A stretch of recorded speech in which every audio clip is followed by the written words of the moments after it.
굳게 믿었던 사람이 등 뒤에 가장 날카로운 칼을 숨기고 있는 순간을 마주하기도 하더군요. 제가 지금 들려드리는 이야기가 여러분의 인생에 닥쳐올지 모를 혹독한 시련을 이겨내는 작은 지혜가 되고, 혹여 비슷한 아픔을 이미 겪으셨다면 그 상처를 보듬는 따뜻한 약차가 되었으면 합니다. 모든 것이 무너진 절망의 잿더미 위에서 제가 어떻게 제 자신과 가족을 지켜냈는지, 그 길고 길었던 여정을 이제 조심스럽게 시작해 보려 합니다. 제 인생의 가장 큰 자랑거리가 무엇이냐 물으신다면 저는 한치의 망설임도 없이 제 아들 경수라고 답할 겁니다. 30이 훌쩍 넘은 아들이지만 제 눈에는 아직도 물가에 내놓은 어린아이 같죠. 그런 경수가 2년 전 참하고 싹싹한 아가씨라며 영지를 데려와 제 앞에 앉혔을 때 저는 세상을 다 얻은 기분이었어요. 드디어 우리 아들도 가정을 꾸리고 진짜 어른이 되는구나 싶었죠. 영지는 참 예쁜 아이였어요. 눈웃음을 살살 치며 어머님, 제가 앞으로 아들이 못 채워드린 애교까지 다 채워드릴게요. 라고 말하는데 어찌나 사랑스럽던지요. 저는 그런 며느리를 친딸처럼, 아니 어쩌면 친딸 이상으로 아끼고 사랑으로 품었습니다. 저희 집 아침은 늘 짙은 대추향으로 시작돼요. 제가 다른 건 몰라도 수십 년째 고집스럽게 지켜온 저만의 작은 의식이랍니다. 밤새 푹 고아낸 대추를 정성껏 체에 거르고 작과 호두를 곱게 다져 동동 띄운 대추차 한 잔. 이걸로 우리 식구들의 하루를 여는 것이 제게는 가장 큰 기쁨이자 행복이었죠. 경수는 어릴 적부터 제 대추차를 보약처럼 마시고 자랐고, 영지 또한 어머님, 어쩜 이렇게 깊은 맛이 나요? 파는 것과는 비교도 안 돼요. 라며 엄지를 치켜 세우기 바빴어요. 며느리의 칭찬 한마디에 고단함도 눈 녹듯 사라지는 그런 평화롭고 행복한 나날이었죠. 영지는 제게 살갑게 굴었어요. 제가 저녁 준비를 하면 어느새 다가와 어머님, 이건 제가 할게요. 라며 조잘조잘 옆에서 일을 거들었고, 주말이면 팔을 주물러주며 세상 사는 이야기를 들려주곤 했죠. 저는 이런 며느리를 얻은 제가 세상에서 가장 복 많은 시어머니라고 생각했어요. 동네 친구들을 만나면 입이 닳도록 며느리 자랑을 늘어놓는 게 제 유일한 낙이었습니다. 우리 영지 같은 며느리가 어디 있나 몰라. 어쩜 저리 싹싹하고 마음 씀씀이가 고운지. 아들보다 나를 더 챙긴다니까. 친구들은 하나같이 부러운 눈으로 저를 쳐다보았고 저는 으쓱해진 어깨를 감출 수가 없었죠. 그 행복이, 그 평화가 영원할 것이라고 저는 굳게 믿었어요. 그땐 정말 몰랐습니다. 그 다정한 미소 뒤에, 그 살가운 몸짓 속에 얼마나 차갑고 무서운 칼날이 숨겨져 있었는지를요. 변화는 아주 사소한 것에서부터 시작됐어요. 어느 날 아침 여느 때처럼 대추를 손질하고 있는데 부엌으로 들어온 영지가 제 손을 덥석 잡으며 말하더군요. 어머님, 이제 이런 힘든 일은 저한테 맡기세요. 어머님은 편히 쉬셔야죠. 제가 어머님 손맛 따라가려면 아직 멀었지만 이제부터 대추차는 제가 한번 정성껏 끓여볼게요. 저는 손을 내저으며 괜찮다고 했어요. 수십 년을 해온 일인데 뭐가 힘들겠어요. 이건 제 즐거움이라고, 너는 그 시간에 잠이나 더 자라고 말했죠. 하지만 영지는 유독 그날따라 고집을 꺾지 않았어요. 아니에요, 어머님. 저도 이제 이 집의 며느리인데 언제까지 어머님 고생하시는 걸 보고만 있겠어요. 이건 제가 어머님께 드리는 효도 선물이라고 생각해 주세요. 네. 라며 제 등을 떠밀어 거실 소파에 앉히기까지 했죠. 그 성화에 못 이겨 저는 결국 약탕기를 며느리에게 넘겨주고 말았어요. 기특한 것. 저 마음이 어디야. 저는 그저 며느리의 효심이 대견하고 사랑스러울 따름이었죠. 그날 이후로 대추차를 끓이는 일은 온전히 영지의 몫이 되었어요. 영지는 정말 지극정성이었죠. 어디서 들었는지 몸에 좋다는 온갖 약재들을 구해 와 대추와 함께 넣고 끓이기 시작했어요. 어머님, 이건 기력 회복에 좋은 거래요. 이건 혈액순환에 최고고요. 라며 매일 아침 다른 재료를 넣은 새로운 대추차를 제게 건넸죠. 저는 그런 며느리의 정성이 갸륵하면서도 한편으로는 제 손으로 끓이던 맑은 대추 맛이 조금 그립기도 했어요. 하지만 며느리의 성의를 무시하는 것 같아 차마 그런 말은 입 밖으로 꺼낼 수 없었죠. 그저 우리 영지 덕분에 엄마가 호강하는구나. 정말 맛있다. 라며 웃어 보일 뿐이었어요. 아들 경수도 엄마 영지 정성이 대단하지? 엄마 건강은 이제 영지가 다 챙기네. 라며 며느리를 칭찬하기에 바빴죠. 저는 그저 흐뭇하게 웃으며 고개를 끄덕였어요. 우리 집에 복덩이가 굴러 들어왔구나. 그렇게만 생각했죠. 그런데 이상한 일은 그때부터였어요. 영지가 끓여준 차를 마시기 시작한 지 한 일주일쯤 지났을까요? 그날은 오랜만에 고등학교 동창들과 점심 약속이 있는 날이었죠. 며느리가 차려준 아침을 먹고 향이 유독 진한 대추차까지 한 잔 마신 뒤 외출 준비를 하고 있었어요. 그런데 갑자기 머릿속이 뿌옇게 안개가 낀 것처럼 멍해지는 기분이 들더군요. 내가 지금 뭘 하려고 했더라? 순간적으로 생각이 나지 않았어요.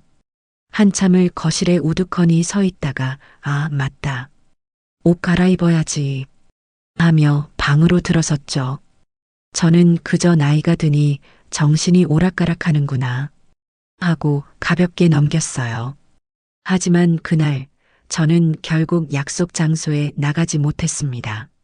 소파에 잠시 앉아 쉬다가 깜빡 잠이 들었는데 눈을 떠보니 이미 약속 시간을 훌쩍 넘긴 뒤였죠. 친구들에게서 온 부재중 전화가 수십 통이나 찍혀 있었어요. 저는 너무 놀라고 미안해서 어쩔 줄을 몰랐죠. 평생 누구와의 약속 하나 어겨본 적이 없던 저였는데 말이에요. 그날 이후로 깜빡깜빡하는 증상은 점점 더 심해졌어요. 시장에 가서는 사려고 했던 식재료 목록을 까맣게 잊어버려 한참을 헤매기 일쑤였고 아들과 이야기를 나누다가도 방금 무슨 말을 하려고 했는지 기억이 나지 않아 말문이 막히는 일이 잦아졌죠. 한 번은 가스불에 찌개를 올려놓은 것을 깜빡 잊고 거실에서 텔레비전을 보다가 집안 가득 탄 냄새가 진동하는 아찔한 순간도 있었어요. 그때마다 영지는 호들갑을 떨며 제게 달려왔죠. 어머님, 괜찮으세요? 어쩌다 이러셨어요.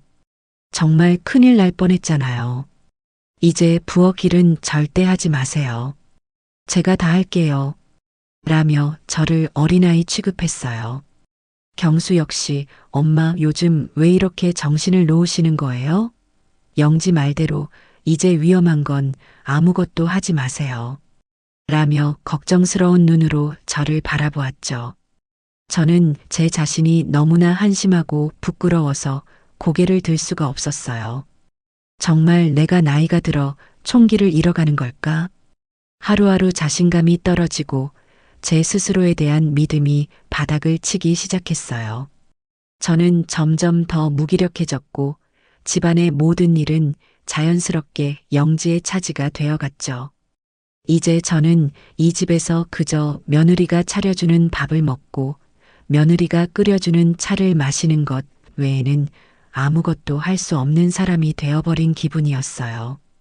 영지는 제 곁에 꼭 붙어서 저를 챙겼죠. 어머님, 오늘은 어디 아프신 데는 없으세요?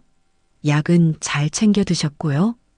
그 과한 친절과 염려가 어느 순간부터는 숨막히는 감시처럼 느껴지기 시작했지만 그런 생각을 하는 제 자신이 나쁜 시어머니 같아 애써 고개를 저었답니다. 그저 노쇠해져가는 제 몸과 정신을 탓할 뿐이었죠. 그 모든 것이 제가 매일 아침 받아 마시는 그 향긋한 대추차 한 잔에서 비롯된 것이라고는 꿈에도 상상하지 못한 채 말이에요. 그날 이후 제 세상은 온통 짙은 안개 속을 헤매는 것 같았어요. 아침에 눈을 뜨면 가장 먼저 찾아오는 감정은 상쾌함이 아닌 오늘은 또 무슨 실수를 하게 될까 하는 막연한 불안감이었죠. 기억은 마치 좀먹은 옷감처럼 군데군데 구멍이 뚫려 있었고 제 의지와는 상관없이 머릿속의 생각들이 뚝뚝 끊기기 일쑤였어요. 며칠 전에는 수십 년을 다녔던 동네 단골 반찬 가게를 찾아가지 못해 한참을 같은 자리에서 뱅뱅 돌기도 했답니다. 결국에는 지나가던 이웃 주민의 도움으로 겨우 집을 찾아올 수 있었죠. 그날 저를 발견한 이웃은 걱정스러운 얼굴로 형님, 어디 편찮으세요? 안색이 너무 안 좋으세요. 라고 물었지만 저는 차마 아무 대답도 할 수 없었어요. 그저 괜찮다는 말만 어색하게 반복하며 서둘러 집으로 들어왔죠. 문을 닫고 들어서는 순간 다리에 힘이 풀려 그 자리에 주저앉고 말았습니다. 창피함과 서러움 그리고 제 자신에 대한 실망감이 한꺼번에 몰려와 목구멍까지 뜨거운 것이 치밀어 오르더군요. 내가 어쩌다 이 지경까지 되었을까? 평생을 똑 부러진다는 소리를 들으며 살아온 저였는데 이제는 남의 도움 없이는 집 앞길도 제대로 찾지 못하는 신세가 되어버린 겁니다. 그럴수록 영지의 살가운 보살핌은 저를 더욱 옥죄어 왔어요. 어머님, 제가 그랬잖아요. 혼자 나가시면 위험하시다고요. 이제부터는 꼭 저랑 같이 나가세요. 네. 영지는 제 손을 꼭 잡으며 말했지만 그 목소리에는 다정한 걱정보다는 저를 통제하려는 차가운 의지가 느껴졌죠. 이제 저는 집안에서도 영지의 허락 없이는 아무것도 할 수 없는 존재가 되어버렸어요. 부엌은 당연히 출입금지 구역이 되었고 심지어 제가 거실 소파에 앉아 텔레비전을 보는 것조차 영지는 어머님, 텔레비전 오래 보시면 머리 아프세요. 방에 들어가서 좀 누워 계세요. 라며 사사건건 간섭했죠. 아들 경수는 이런 상황을 전혀 눈치채지 못했어요. 오히려 엄마 영지가 엄마 걱정돼서 그러는 거니까 너무 서운하게 생각하지 마. 요즘 엄마가 봐도 좀 위태위태하잖아. 라며 영지 편을 들기 바빴죠. 아들의 눈에 비친 저는 이미 온전한 판단력을 상실한 보살핌이 필요한 늙은 노인일 뿐이었어요. 저는 점점 더 깊은 고립감에 빠져들었습니다. 이 넓은 집에서 저는 철저히 혼자였고 제 말을 믿어줄 사람은 아무도 없었죠. 그저 며느리가 주는 밥을 먹고 며느리가 주는 차를 마시며 하루하루를 무기력하게 버텨낼 뿐이었어요. 그 진한 대추차를 마실 때마다 잠시 정신이 맑아지는 것 같다가도 이내 더 깊은 안개 속으로 빠져드는 기묘한 감각이 반복되었습니다. 사건이 터진 그날 밤은 유난히 달이 밝았어요. 그날도 저는 영지가 끓여준 대추차를 마시고 일찌감치 잠자리에 들었죠. 그런데 이상하게 잠이 오지 않았어요. 머리는 깨질 듯이 아파오고 심장은 이유 없이 쿵쾅거리며 불안하게 뛰었죠. 한참을 침대에 누워 뒤척이다가 타는 듯한 갈증에 결국 자리에서 일어났습니다. 시계를 보니 새벽 2시가 갓 넘은 시간이었어요. 경수와 영지가 깰까봐 저는 고양이처럼 발소리를 죽여가며 조심스럽게 방문을 열고 나왔죠. 온 집안은 깊은 어둠과 정적에 잠겨 있었어요. 그런데 이상하게도 저 멀리 부엌 쪽에서 아주 희미한 불빛이 새어나오고 있더군요. 그리고 무언가 달그락거리는 작은 소리도 간헐적으로 들려왔죠. 이 시간에 누구지? 혹시 도둑이라도 든 건가? 순간 심장이 덜컥 내려앉았지만 저는 두려움보다 호기심이 앞섰어요. 저는 벽에 몸을 바싹 붙인 채 소리가 나는 부엌 쪽으로 아주 천천히 다가갔습니다. 부엌 문은 살짝 열려 있었고 그 틈으로 보이는 광경에 저는 숨을 멈췄습니다. 그곳에는 잠옷바람의 영지가 서 있었어요. 며느리는 가스레인지 위 약탕기 뚜껑을 열고는 주위를 한번 휙 둘러보더군요. 혹시나 누가 볼까봐 경계하는 그 눈빛은 제가 알던 상냥하고 다정한 며느리의 것이 아니었어요. 그 눈에는 차갑고 날카로운 무언가가 번뜩이고 있었죠. 저는 저도 모르게 마른 침을 삼켰습니다. 영지는 잠시 망설이는 듯 하더니 이내 식탁 의자 위에 놓아두었던 자신의 핸드백으로 다가가더군요. 그리고는 가방 가장 깊숙한 곳에서 아주 작은 비닐 약봉지 하나를 꺼내 들었어요. 제 눈이 잘못된 게 아니라면 그건 분명 병원에서 처방받는 그런 종류의 약봉지가 아니었어요. 아무런 표식도 없는 투명한 비닐 안에 아주 고운 입자의 하얀 가루가 들어 있었죠. 영지는 그 약봉지를 들고 다시 약탕기 앞으로 다가갔어요. 그리고는 또 한 번 주위를 살핀 뒤 아주 능숙하고 빠른 손놀림으로 봉지를 뜯어 그 안에 든 하얀 가루 전부를 아직 온기가 남아있는 대추차 안으로 털어 넣었습니다. 창문으로 스며든 희미한 달빛에 그 하얀 가루가 눈처럼 흩날리며 짙은 갈색의 액체 속으로 스며드는 모습이 슬로우 모션처럼 제 망막에 박혔어요. 영지는 작은 수저로 약탕기 안을 몇 번 휘저은 뒤 마치 아무 일도 없었다는 듯 뚜껑을 닫고는 봉지를 주머니에 구겨 넣고 유유히 부엌을 빠져나갔습니다. 저는 그 자리에 얼어붙은 채 한 발짝도 움직일 수가 없었어요. 온몸에 피가 차갑게 식고 머릿속에서는 수만 개의 종이 한꺼번에 울리는 것 같았죠. 방금 내가 본 것이 대체 무엇인가? 저 하얀 가루는 무엇이며 영지는 왜 저런 짓을 하는 것인가? 수많은 의문이 머릿속을 헤집고 다녔지만 한 가지 사실만은 명확했어요. 그동안 저를 괴롭혔던 그 지독한 건망증과 어지럼증의 원인이 바로 저 약탕기 안에 들어있다는 것을요. 그건 나이 탓도 제 쇠약해진 정신 탓도 아니었어요. 전부 저 며느리 이영지가 의도적으로 만들어낸 것이었습니다. 그 사실을 깨닫는 순간 제 등 뒤로 식은땀이 폭포수처럼 흘러내렸어요. 저는 비명을 지르며 뛰쳐나가는 대신 제가 할 수 있는 최선의 선택을 했죠. 소리 없이 뒷걸음질쳐 어둠 속으로 몸을 숨기고 제 방으로 돌아와 문을 걸어 잠갔습니다. 방으로 돌아온 저는 덜덜 떨리는 몸을 감싸 안은 채 침대에 주저앉았어요. 그동안의 모든 일들이 영화 필름처럼 머릿속을 스쳐 지나갔습니다. 유독 제 건강을 챙기며 대추차를 끓이겠다고 고집하던 영지의 모습, 그 차를 마신 뒤로 점점 심해지던 제 기억력 감퇴, 저를 환자 취급하며 영지 편만 들던 아들 경수의 변해버린 태도까지 모든 조각들이 하나의 끔찍한 그림으로 완성되는 순간이었죠. 배신감에 온몸이 떨려왔지만 그보다 더 큰 차가운 분노가 제 심장 깊은 곳에서부터 끓어오르기 시작했어요. 저는 밤새 단 한숨도 자지 못했습니다. 하지만 제 정신은 지난 몇 주간의 그 어느 때보다도 맑고 또렷했어요. 이제 안개 속을 헤매는 일은 없을 겁니다. 저는 더 이상 혼란스럽고 무기력한 늙은이가 아니에요. 이제부터는 제 자신과 제 아들, 그리고 이 가정을 지키기 위해 싸워야만 했습니다.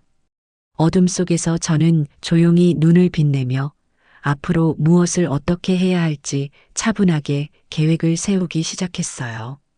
이 지옥 같은 연극의 막은 이제 제가 직접 내려야만 했습니다.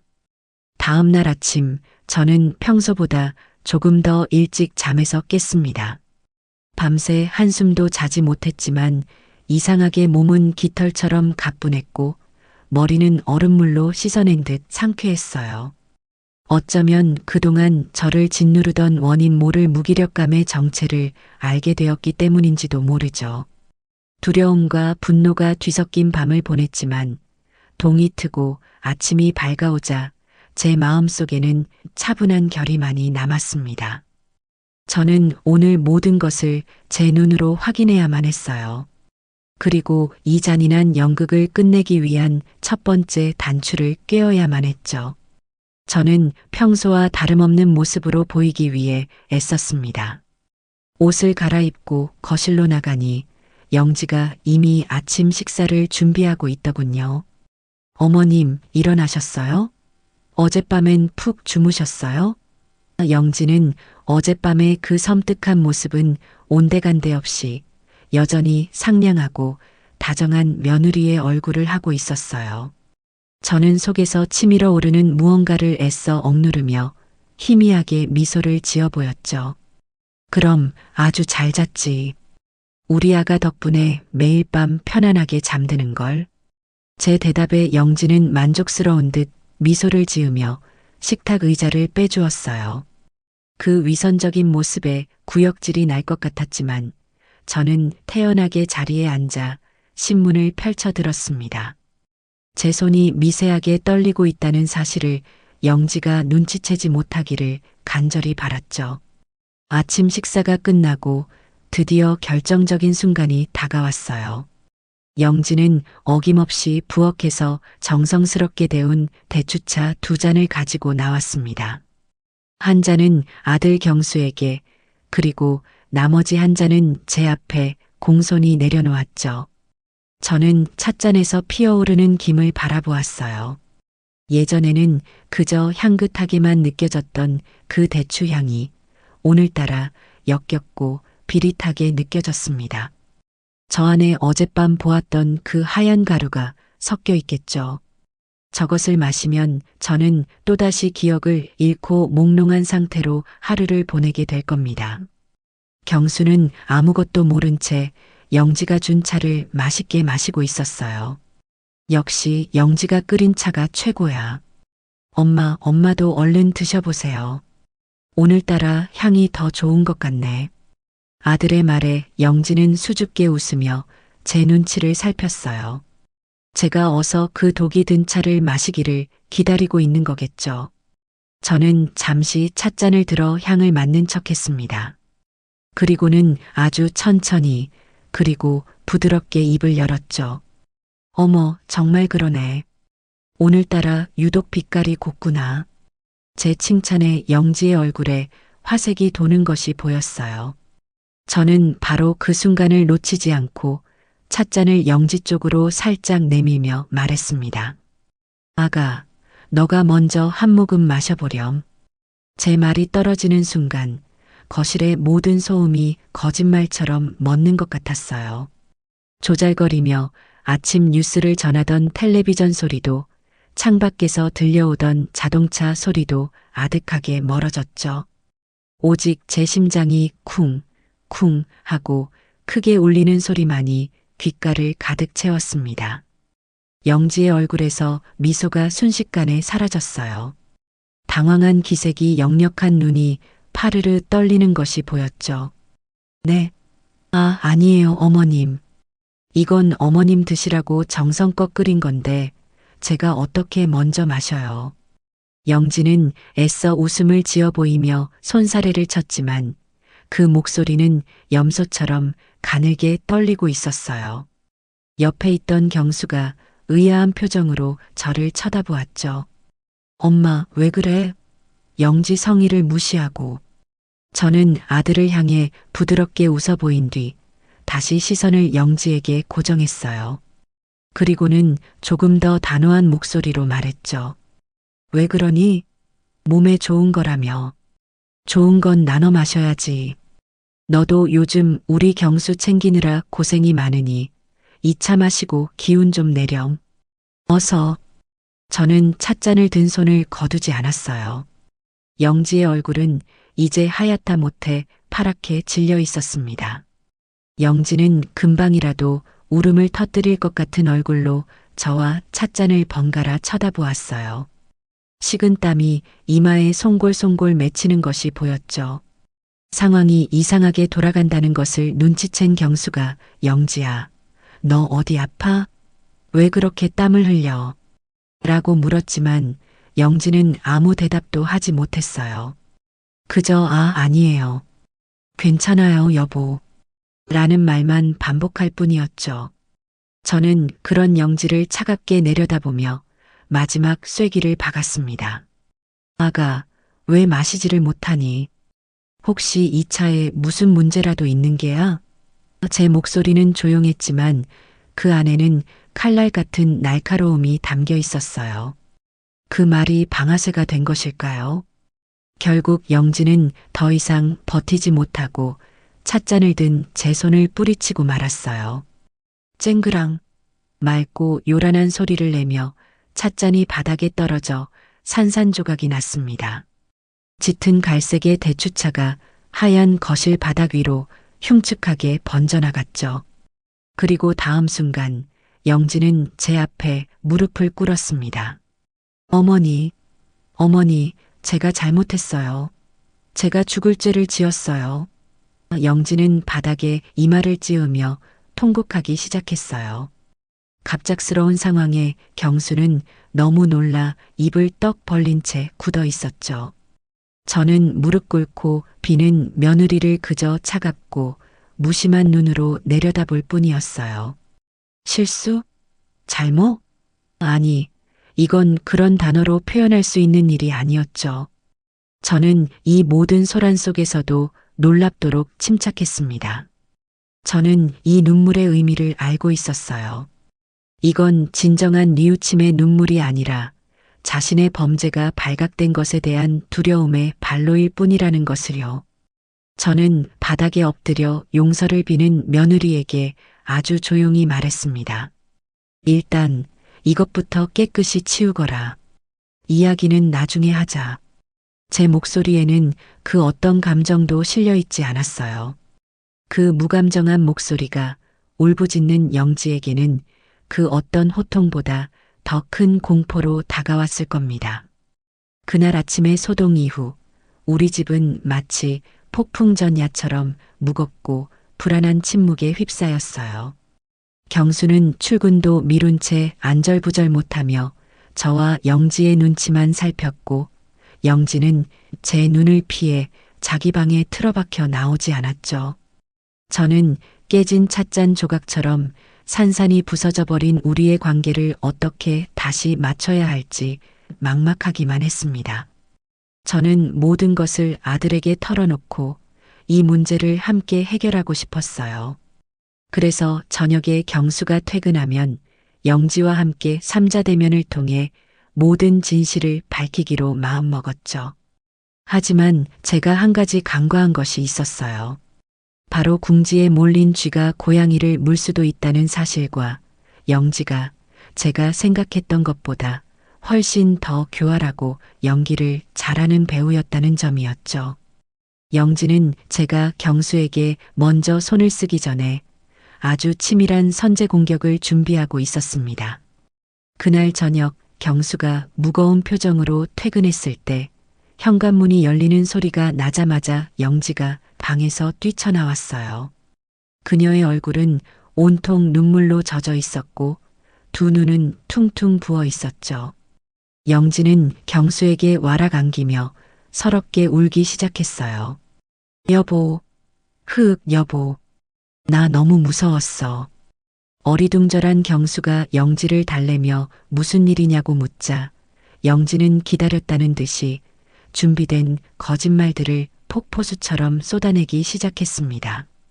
사실은 내가 당신한테는 말 안 했는데 어머님 건강이 걱정돼서 아는 분을 통해 외국에서 구한 아주 귀한 영양제 가루를 몰래 대추차에 타서 드렸어. 어머님이 워낙 약 드시는 걸 싫어하시니까. 그런데 그걸 오늘 아침에 어머님께 들키고 만 거야. 영지는 말을 잇지 못하고 흐느끼며 경수의 품에 얼굴을 묻었어요. 그리고는 고개를 들어 저를 원망스러운 눈빛으로 쳐다보며 말했죠. 그런데 어머님께서 내가 어머님을 해치려고 차에 독이라도 탄 것처럼 오해를 하시는 거야.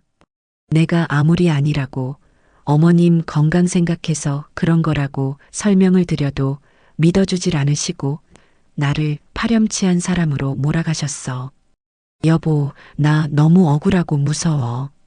어머님이 요즘 부쩍 이상해지신 것 같아. 저는 그 기막힌 연극을 거실 소파에 앉아 처음부터 끝까지 지켜보고 있었어요. 어이가 없어 말문이 막혔죠. 자신의 죄를 덮기 위해 있지도 않은 영양제를 만들어내고 심지어 저를 정신이 이상한 사람으로 몰아가는 그 뻔뻔함에 치가 떨렸습니다. 저는 당장이라도 일어나 저 거짓된 눈물을 닦아주고 싶었지만 그보다 먼저 아들의 반응을 보고 싶었어요. 제발, 제발 내 아들이 저런 허술한 거짓말에 속아 넘어가지 않기를 간절히 바랐죠. 하지만 제 기대는 여지없이 무너졌습니다. 경수는 영지의 말을 단 한치의 의심도 없이 모두 믿어버렸어요. 하긴 지난 몇 주간 영지가 차곡차곡 쌓아 올린 정신이 오락가락하는 시어머니라는 이미지가 있었으니 아들 입장에서는 영지의 말이 더 그럴듯하게 들렸을지도 모르죠. 경수는 영지를 안아 다독이며 괜찮아. 내가 다 알아. 당신이 어떤 사람인데.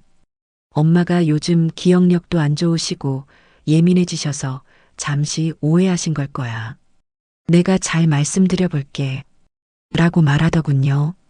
그 순간 제 심장이 차갑게 얼어붙는 것 같았어요. 제 아들은 제 편이 아니었습니다. 결국 경수는 붉어진 눈으로 제 방으로 찾아왔어요. 그리고는 문을 닫고 들어와서는 제가 평생 한 번도 들어본 적 없는 원망 가득한 목소리로 저를 나무라기 시작했죠. 어머니, 어떻게 영지한테 그런 끔찍한 의심을 하실 수 있으세요? 저는 아들의 말에 할 말을 잃었어요. 경수야, 그게 아니란다. 영지 말이 전부 거짓말이야. 엄마가 모든 걸 봤어. 라고 말했지만 아들은 제 말을 들으려고도 하지 않았어요. 뭘 보셨는데요? 영지가 어머니 생각하는 마음 하나로 어렵게 구한 영양제를 넣는 걸 보셨겠죠. 어머니 요즘 너무 예민하신 거 아니에요? 자꾸 깜빡깜빡하시고 사람도 못 알아보실 때도 있으시잖아요. 영지가 어머니 걱정돼서 밤낮으로 애쓰는 거 어머니는 모르세요? 아들의 모든 말은 날카로운 비수가 되어 제 가슴에 박혔습니다. 제가 정신이 온전치 못하다는 것을 전제로 깔고 이야기하는 아들 앞에서 저는 더 이상 아무런 변명도 할 수가 없었어요. 제가 무슨 말을 한들 아들에게는 그저 노망난 늙은이의 히스테리로밖에 들리지 않을 테니까요. 저는 결국 입을 다물고 말았습니다. 아들은 그런 저를 실망스러운 눈으로 한참을 쳐다보더니 영지한테 너무 심하게 하진 마세요. 저 사람 어머니 때문에 상처 많이 받았어요. 라는 말을 남기고 방을 나가버렸죠. 아들이 나가고 난 뒤 저는 한참을 그 자리에 망연자실하게 앉아 있었어요. 눈물이 뺨을 타고 하염없이 흘러내렸죠. 이 집에서 이제 저는 완벽하게 혼자가 되었습니다. 저를 믿어주고 제 편이 되어줄 것이라고 굳게 믿었던 단 한 사람, 제 아들마저 이제는 제게 등을 돌리고 말았어요. 영지는 자신의 눈물과 거짓말로 아들을 완벽하게 자기 사람으로 만들었고 저를 이 집안의 문제야 정신 나간 늙은이로 완벽하게 고립시켰습니다. 서러움과 배신감에 가슴이 미어지는 것 같았지만 저는 언제까지고 이렇게 주저앉아 울고만 있을 수는 없었어요. 이 눈물을 닦고 일어서야만 했습니다. 이제 감정에 호소하는 것은 아무런 의미가 없다는 것을 깨달았죠. 제 아들은 저 며느리에게 단단히 홀려 이성적인 판단을 하지 못하고 있어요. 아들의 눈을 뜨게 해주려면 저 교활한 며느리의 가면을 벗겨내려면 이제는 빼도 박도 못할 명백한 증거가 필요했습니다. 저는 흐르는 눈물을 손등으로 거칠게 닦아냈어요. 그리고는 굳게 닫힌 방문 너머로 들려오는 영지의 거짓된 위로와 경수의 다정한 목소리를 들으며 조용히 제 자신에게 맹세했죠. 이부임, 정신 차리자. 이제부터 진짜 싸움의 시작이다. 내 아들을 저 악마 같은 계집의 손에서 구해내기 위해서라도 나는 절대로 무너지지 않을 것이다. 제 마음속에서는 더 이상 슬픔이 아닌 차갑고 단단한 결의가 자리 잡기 시작했습니다. 그날 이후 저는 제 자신을 완벽하게 숨긴 채 살아가기 시작했어요. 저는 더 이상 이 집의 주인이 아니었죠. 저는 기억력을 잃고 판단력이 흐려져 며느리의 보살핌 없이는 하루도 살 수 없는 무기력한 노인이 되어야만 했습니다. 아들 앞에서 그리고 며느리 앞에서 저는 온 힘을 다해 연기했어요. 아침에 영지가 타주는 독이 든 차를 받아들고는 역시 우리 아가가 타주는 차가 제일 맛있더라. 라며 일부러 더 환하게 웃어 보였죠. 물론 저는 그 차를 마시지 않았어요. 영지가 등을 돌릴 때마다 싱크대에 몰래 버리고 맹물을 마시며 정신을 다잡았죠. 때로는 일부러 영지의 말을 못 알아들은 척 되묻거나 약속을 잊어버린 척 천연덕스럽게 딴청을 부리기도 했습니다. 어머니, 오늘 오후에 복지관 가시는 날이잖아요. 영지가 말하면 저는 눈을 동그랗게 뜨고 어머, 내가 그랬니? 어쩜 좋아. 또 깜빡했네. 라며 머리를 쿵 찢는 신용까지 했죠. 그런 저를 보며 영지는 안심하는 듯했고 경수는 깊은 한숨을 내쉬며 제게서 한 걸음 더 멀어졌습니다.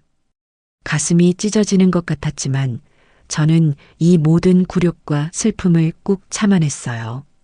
더 큰 싸움에서 이기기 위해서는 지금 당장은 웅크리고 때를 기다려야만 했으니까요. 제게 필요한 것은 증거였어요. 저 교활한 며느리의 두 얼굴을 아들 앞에 명명백백하게 드러낼 수 있는 빼도 박도 못할 증거 말이에요. 고민 끝에 저는 아주 위험한 결심을 했습니다.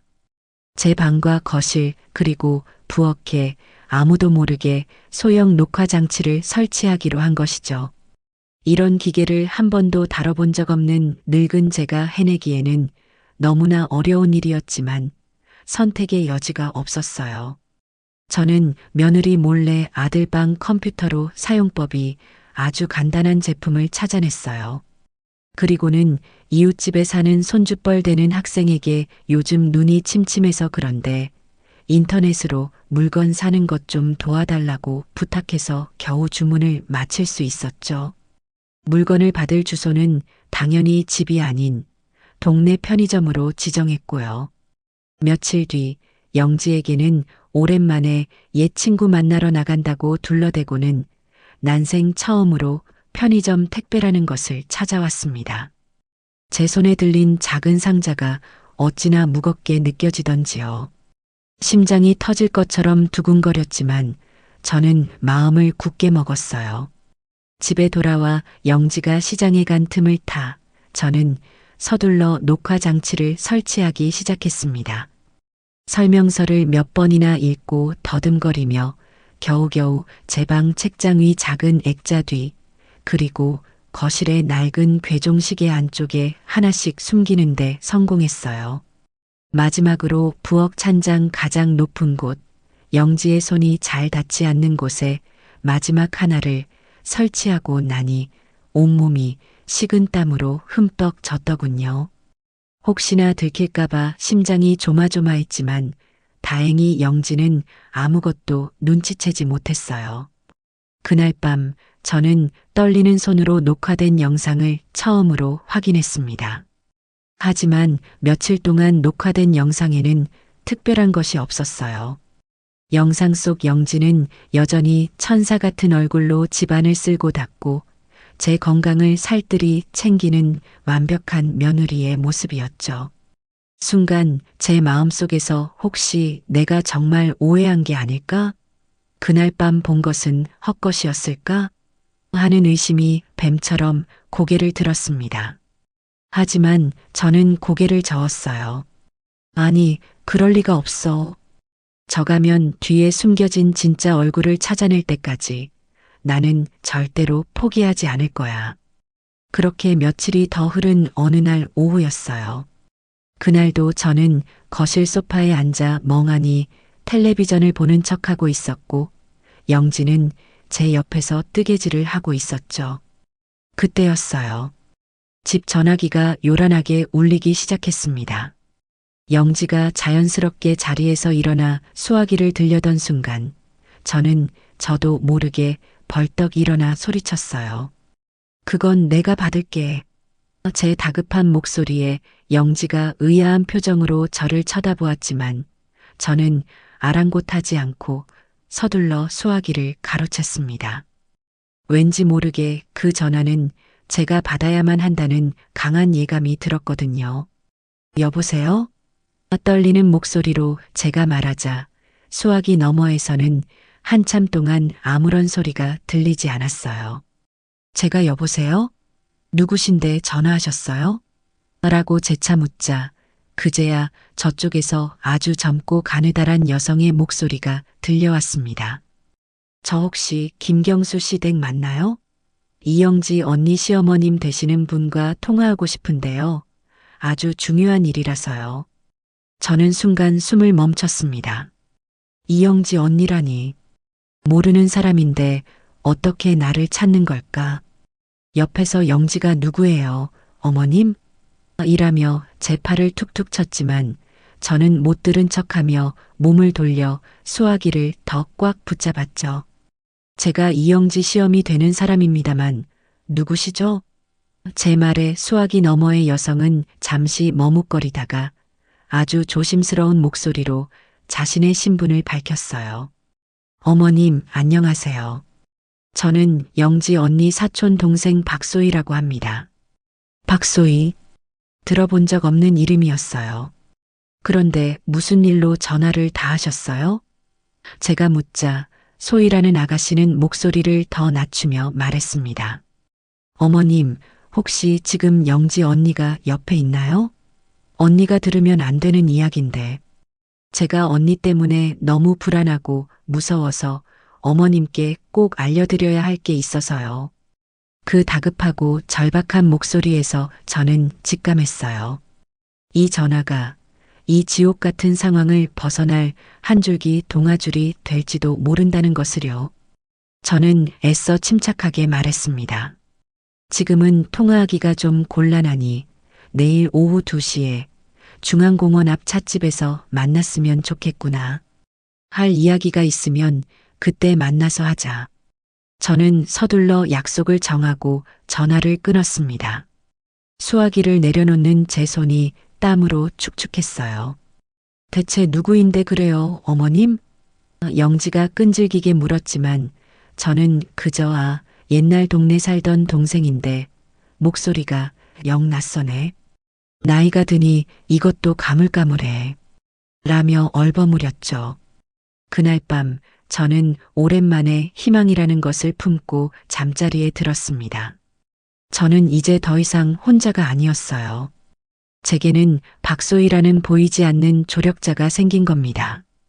다음 날 약속 시간이 되자 저는 영지에게 오랜만에 옛 친구 만나 회포 좀 풀고 오겠다고 둘러대고 서둘러 집을 나섰어요. 영지는 어머님, 제가 모셔다 드릴까요?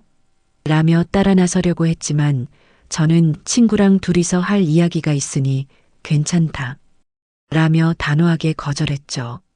제 단호한 태도에 영지는 의심의 눈초리를 거두지 못했지만 더 이상 고집을 부리지는 않았어요.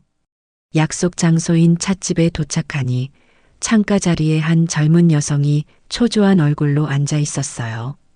저를 발견하자 자리에서 벌떡 일어나는 것을 보고 저는 그녀가 박소희라는 것을 바로 알 수 있었죠. 실제로 마주한 소희 양은 전화 목소리처럼 가녀리고 겁이 많아 보이는 인상이었지만 그 눈빛만은 아주 강직하고 진실되어 보였어요. 자리에 앉자마자 소희 양은 제게 고개를 깊이 숙이며 말했습니다. 어머님, 정말 죄송합니다. 저희 집안 사람 때문에 이런 험한 일을 겪게 해드려서요. 저는 괜찮다며 그녀를 다독이고는 어서 자초지종을 이야기해달라고 했죠. 소희 양이 들려준 이야기는 제 상상을 훨씬 뛰어넘는 것이었어요. 영지는 어릴 적부터 거짓말과 허영심이 아주 심했다고 해요.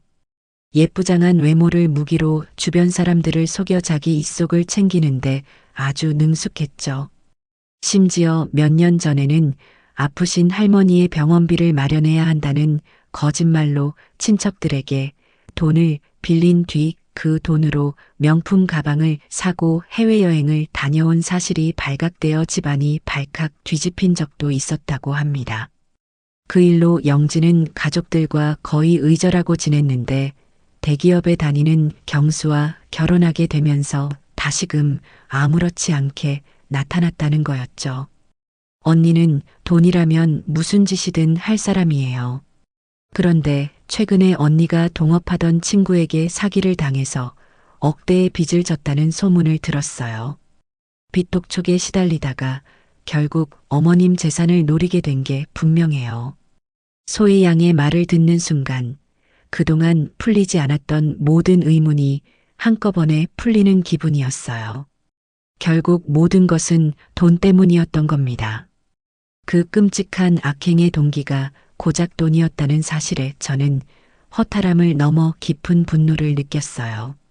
소희 양은 떨리는 손으로 자신의 핸드폰을 제게 내밀었어요. 그 안에는 영지가 친구와 나눈 메신저 대화 내용이 고스란히 저장되어 있었죠. 저는 숨을 죽인 채 그 내용을 하나하나 읽어내려갔습니다. 거기에는 차마 인간의 입으로 담을 수 없는 끔찍한 말들이 가득했어요. 이거 봐. 우리 시어머니 통장 잔고 대박이지? 저 할망구가 죽을 때까지 돈만 걸어 모았나 봐. 헐, 저걸 다 너가 먹는다고? 당연하지. 내가 요즘 주는 약이 효과가 아주 좋아. 어제는 자기 아들 생일도 헷갈려 하더라니까? 이러다 몇 달만 더 먹이면 자기 이름도 까먹을걸. 그때 돼서 정신 온전치 못하다고 증명만 하면 저 돈은 전부 내 차지야. 저는 더 이상 그 글자들을 읽어 내려갈 수가 없었어요. 손이 부들부들 떨리고 눈앞이 캄캄해졌죠. 내 아들의 아내가 내 재산을 가로채기 위해 나를 서서히 병들게 만들고 있었다는 사실을 제 눈으로 확인하는 순간이었습니다. 소희 양은 눈물을 글썽이며 제 손을 꼭 잡았어요. 어머님, 제가 더 일찍 말씀드렸어야 했는데 정말 죄송해요. 언니가 또다시 우리 할머니처럼 선량한 분을 해치는 걸 저는 더 이상 보고만 있을 수가 없어요. 제가 도울게요. 어머님. 그 따뜻한 한마디에 저는 겨우 정신을 차릴 수 있었어요. 그날 이후 소희 양과 저는 비밀리에 연락을 주고받으며 영지의 악행에 대한 증거를 차곡차곡 모으기 시작했어요. 그리고 제가 집에 설치해둔 녹화 장치가 드디어 그 진가를 발휘하기 시작했죠. 제가 소희 양을 만나러 나간 바로 그날 오후 제 방에 설치된 카메라에는 경악스러운 장면이 담겨 있었습니다. 영지가 제 방에 몰래 들어와 제가 가장 아끼는 자개장을 마구 뒤지는 모습이 찍힌 것이죠. 영지는 그 안 깊숙한 곳에 제가 보관해둔 은행 통장들과 집문서, 그리고 보험 증서들을 모두 꺼내어 자신의 핸드폰으로 일일이 사진을 찍었어요.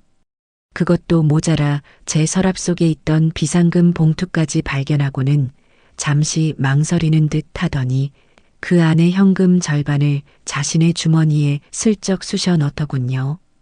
그 모습을 영상으로 지켜보는 저는 피가 거꾸로 솟는 것 같았어요.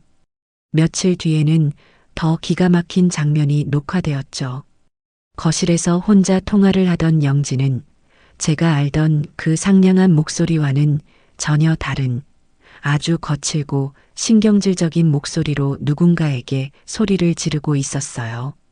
그러니까 좀만 기다리라고요. 내가 알아서 한다고. 그 할망구 재산만 처리하면 니들 돈 갚는 거 일도 아니니까 다시는 집으로 전화하지 마. 멍청한 우리 남편이 눈치채면 모든 게 끝장이라고. 아마도 빚독촉을 하는 사람이었겠죠.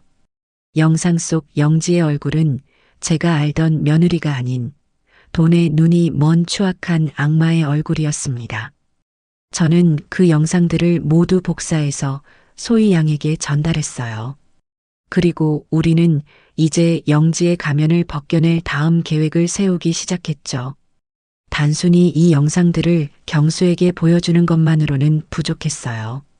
영지는 분명 또 다른 거짓말로 상황을 모면하려 할 테니까요. 경수가 영지의 실체를 제 눈으로 똑똑히 확인하고 두 번 다시는 그녀의 거짓말에 속아 넘어가지 않게 만들 결정적인 한 방이 필요했습니다. 우리는 영지가 스스로 자신의 무덤을 파도록 만들어야만 했어요. 그래서 저는 소희 양과 함께 아주 위험하지만 확실한 덫을 놓기로 결심했죠. 저는 기꺼이 그 덫의 미끼가 되기로 했습니다. 이 지긋지긋한 싸움을 끝내기 위해서라면 저는 더 이상 두려울 것이 없었어요. 제 눈빛은 그 어느 때보다 차갑고 단단하게 빛나고 있었습니다. 이영지, 너의 행복한 시간은 이제 끝났어. 이제부터는 내가 너에게서 모든 것을 되돌려받을 차례야. 우리의 계획은 바로 돈을 이용하는 것이었어요. 돈 때문에 시작된 일이니 끝도 돈으로 맺어야만 했죠. 며칠 뒤 저는 은행에 가서 제 예금 통장에서 현금 500만 원이라는 거금을 인출했어요. 그리고 그 돈을 소희 양에게 몰래 건네주어 안전하게 보관해달라고 부탁했죠. 그리고 그날 저녁 저는 집안이 떠나가라 비명을 지르며 온 집안을 뒤지기 시작했습니다. 어떡하니? 어떡해? 내 돈, 내 피 같은 돈이 없어졌어. 제 연기에 놀란 경수와 영지가 방에서 뛰쳐나왔어요. 어머니, 무슨 일이세요? 왜 그러세요? 경수가 걱정스럽게 묻자 저는 금방이라도 쓰러질 것처럼 비틀거리며 말했죠. 경수야, 큰일 났다. 내가 오늘 은행에서 찾아온 돈 봉투가 감쪽같이 사라졌어. 분명히 안방 서랍에 넣어둔 것 같은데 아무리 찾아도 없구나. 내가 정말 정신이 나갔나 봐. 어떡하면 좋니? 저는 머리를 쥐어뜯으며 주저앉아 통곡했어요. 영지는 제 곁으로 다가와 등을 쓸어주며 어머님, 진정하세요. 잘 찾아보면 집안 어딘가에 있을 거예요. 어머님이 요즘 깜빡깜빡 하시잖아요. 라며 저를 위로했죠. 하지만 저는 그녀의 눈 깊은 곳에서 순간적으로 번뜩이는 기쁨과 탐욕의 빛을 똑똑히 보았습니다. 그녀는 분명 제가 정말로 돈을 잃어버렸다고 혹은 어딘가에 두고 기억을 못한다고 확신했을 겁니다. 경수는 그런 저를 안타까운 눈으로 바라보며 엄마 너무 상심하지 마세요. 혹시 못 찾더라도 제가 채워드릴게요. 라고 말했지만 그의 표정에는 걱정과 함께 이제 어머니께 돈 관리를 맡기면 안 되겠다는 생각이 스치고 있었어요. 모든 것이 제가 계획한 대로 흘러가고 있었죠. 그 사건이 있고 며칠 뒤 드디어 첫 번째 균열이 나타나기 시작했어요. 주말을 맞아 거실에서 다 함께 텔레비전을 보고 있는데 현관문에서 택배가 왔다는 소리가 들렸죠. 영지가 신이 나서 뛰어나가 받아온 택배 상자 안에는 제가 보기에도 아주 비싸 보이는 최신 유행의 명품 가방이 들어 있었어요.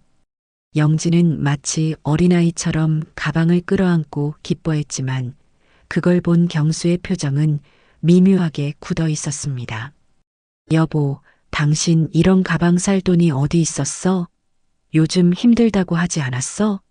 경수의 날카로운 질문에 영지는 잠시 당황하는 듯 했지만 이내 능숙하게 거짓말을 늘어놓았어요.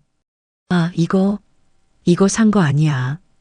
친한 친구가 자기한테는 안 어울린다고 거의 새 것인데 나한테 그냥 줬어. 예쁘지? 너무나도 허술한 변명이었지만 경수는 더 이상 아무것도 묻지 않았어요. 하지만 저는 봤습니다. 아들의 눈빛이 아주 잠깐 싸늘하게 식는 것을요. 그동안 아내는 돈이 없어 힘들어하고 있었는데 어머니의 돈 500만 원이 사라진 직후에 때마침 친구가 고가의 명품 가방을 그냥 주었다? 아무리 아내를 맹목적으로 믿는 경수라 할지라도 그 부자연스러운 우연의 일치를 마음속에서 완전히 지워버리지는 못했을 겁니다. 아들의 마음속에 아주 작지만 단단한 의심의 씨앗이 심어진 것이죠. 그리고 며칠 뒤 우리는 결정적인 한 방을 날렸어요. 소희 양이 미리 손을 써둔 덕분에 영지의 이름으로 발급된 카드사 연체 독촉장이 저희 집이 아닌 경수의 회사 사무실로 배달되었습니다. 직장 동료들이 보는 앞에서 개인적인 우편물을 받은 경수는 처음에는 의아해했지만 봉투를 뜯어본 순간 얼굴이 하얗게 질리고 말았죠. 그 안에는 영지가 지난 몇 달간 명품 쇼핑과 고급 레스토랑 등에서 사용한 수백만 원의 카드, 대금이 고스란히 찍혀 있었고 몇 차례나 연체되어 곧 신용불량이 될 수 있다는 끔찍한 경고 문구까지 적혀 있었으니까요. 그날 퇴근한 경수의 얼굴은 평소와는 완전히 달랐어요. 어둡고 차갑게 가라앉아 있었죠. 그는 집에 오자마자 영지를 서재로 불렀어요. 저는 거실 소파에 앉아 닫힌 서재 문틈으로 새어나오는 두 사람의 대화에 귀를 기울였습니다. 이게 대체 어떻게 된 일이야? 설명해봐. 경수의 목소리는 낮았지만 그 안에는 분노가 담겨 있었어요. 영지는 처음에는 오리발을 내밀다가 경수가 독촉장을 눈앞에 내밀자 그제야 울음을 터뜨리며 변명을 늘어놓기 시작했죠. 여보, 미안해. 사실은 너무 힘들어서 그랬어. 당신한테 걱정 끼치기 싫어서 말 못했는데 스트레스 때문에 나도 모르게 하지만 이번에는 경수가 영지의 말을 중간에 끊었어요. 됐어. 네 눈물 이제 지긋지긋해. 솔직하게 말해. 혹시 엄마 돈에 손 댔어? 그 순간 서재 안의 공기가 얼어붙는 것 같았어요. 제 아들이 드디어 진실의 문턱에 다다른 겁니다. 영지는 당신 어떻게 나를 그렇게 의심할 수 있어? 내가 어떻게 어머님 돈에 손을 대? 라며 길길이 날뛰었지만 경수는 더 이상 흔들리지 않았어요. 그럼 이 가방은 뭐고 이 카드값은 다 뭐야? 당신이 나한테 단 한 번이라도 솔직하게 말한 적이 있기나 해. 두 사람의 고성이 오갔고 결국 서재 문이 벌컥 열리며 경수가 씩씩거리며 밖으로 나왔습니다. 그는 저와 눈이 마주치자 아주 혼란스럽고 괴로운 표정을 지어 보였어요. 그리고는 아무 말 없이 자기 방으로 들어가 문을 잠가버렸죠. 그날 밤 저희 집 세 식구는 모두 각자의 방에서 서로 다른 생각에 잠겨 밤을 지새웠습니다. 아들의 마음속에 단단하게 자리 잡고 있던 아내에 대한 믿음은 이제 산산조각이 나버렸어요. 그 빈자리에는 의심과 배신감이라는 새로운 감정이 싹트기 시작했죠. 저는 이제 마지막 계획을 실행할 때가 되었다는 것을 직감했습니다. 이 길고 지독한 싸움을 끝낼 마지막 무대는 이미 모든 준비를 마치고 저와 며느리를 기다리고 있었으니까요. 아들과 며느리 사이의 냉랭한 기류는 집안의 모든 온기를 빨아들이는 블랙홀 같았어요. 한 지붕 아래 살고 있었지만 우리는 각자의 섬에 고립된 채 서로를 멀리서 바라보기만 했죠. 아침 식탁은 지독한 침묵만이 가득했고 억지로 내뱉는 잘 먹겠습니다라는 인사말 외에는 아무런 대화도 오가지 않았습니다. 경수는 영지를 투명 인간 취급했어요. 영지가 차려준 반찬에는 젓가락조차 대지 않았고 영지가 무슨 말을 걸어도 들리지 않는다는 듯 묵묵히 밥만 먹고는 서둘러 출근해 버렸죠. 밤늦게 들어와서는 곧장 서재로 들어가 문을 잠갔고 잠도 서재의 작은 소파에서 불편하게 해결하는 듯 했습니다. 영지는 그런 아들의 마음을 돌리기 위해 필사적인 노력을 했어요. 평소에는 하지도 않던 아들의 넥타이를 골라주려 하거나 경수가 좋아하는 갈비찜을 한 상 가득 차려놓고 애처로운 표정으로 기다리기도 했죠. 하지만 한번 돌아선 아들의 마음은 얼음장처럼 차가웠고 영지의 모든 노력은 그 차가운 벽에 부딪혀 산산이 부서질 뿐이었습니다. 저는 그 모든 광경을 지켜보며 영지의 마음속에서 절망과 조바심이 독버섯처럼 자라나고 있음을 느낄 수 있었어요. 유일한 버팀목이자 방패막이었던 남편의 신뢰를 잃어버린 지금 빚 독촉에 시달리는 그녀에게 남은 선택지는 많지 않았을 겁니다. 저는 바로 지금이 마지막 덫을 놓을 가장 완벽한 시기라는 것을 직감했죠. 며칠 뒤 저는 일부러 경수가 출근하고 영지와 단둘이 집에 남아있을 때 안방에 낡고 육중한 자개장을 열고 무언가를 한참 찾는 척하며 부산을 떨었습니다. 서랍을 열었다 닫았다, 옷가지를 들쳤다 내렸다 하며 일부러 큰 소리로 한숨을 내쉬었죠. 아이고, 이놈의 정신 좀 봐. 늙으면 죽어야지. 내가 이걸 어디다 뒀더라. 이렇게 중요한 걸. 제 과장된 연기에 결국 영지가 안방문을 빼꼼히 열고 들어왔어요. 어머님, 왜 그러세요? 뭐 잃어버리신 거 있으세요? 제가 도와드릴게요. 영지의 목소리에는 가식적인 걱정이 가득했습니다. 저는 기다렸다는 듯이 이마를 짚으며 말했죠. 아니다, 됐다. 내가 알아서 찾아야지. 괜히 너한테까지 짐이 될 수는 없지. 저는 영지가 나가지 않고 제 주위를 맴도는 것을 확인하고는 연기의 절정으로 치달았어요. 자개장 가장 아래쪽 가장 깊숙한 서랍을 열고는 그 안쪽을 한참 더듬거리다가 마침내 작은 비단 주머니 하나를 꺼내 들었습니다. 그리고는 마치 엄청난 보물이라도 찾은 것처럼 과장되게 안도의 한숨을 내쉬었죠. 휴, 찾았다. 여기 있었구나. 하마터면 큰일 날 뻔했네. 영지가 호기심 가득한 눈으로 그게 뭔데요, 어머님? 이라고 묻자 저는 비단 주머니를 영지의 눈앞에서 살짝 열어 보여주었습니다. 그 안에는 제 이름이 선명하게 새겨진 낡은 인감 도장과 두툼한 옛날식 예금 통장이 들어 있었죠. 이 집문서랑 내 전 재산이 담긴 통장이란다. 요즘 하도 정신이 없어서 은행 대여금고에 맡겨두기도 못하고 그냥 옛날 방식대로 내가 이렇게 품고 있었지. 내가 나이가 드니 자꾸 중요한 걸 어디 뒀는지 잊어버려서 큰일이야.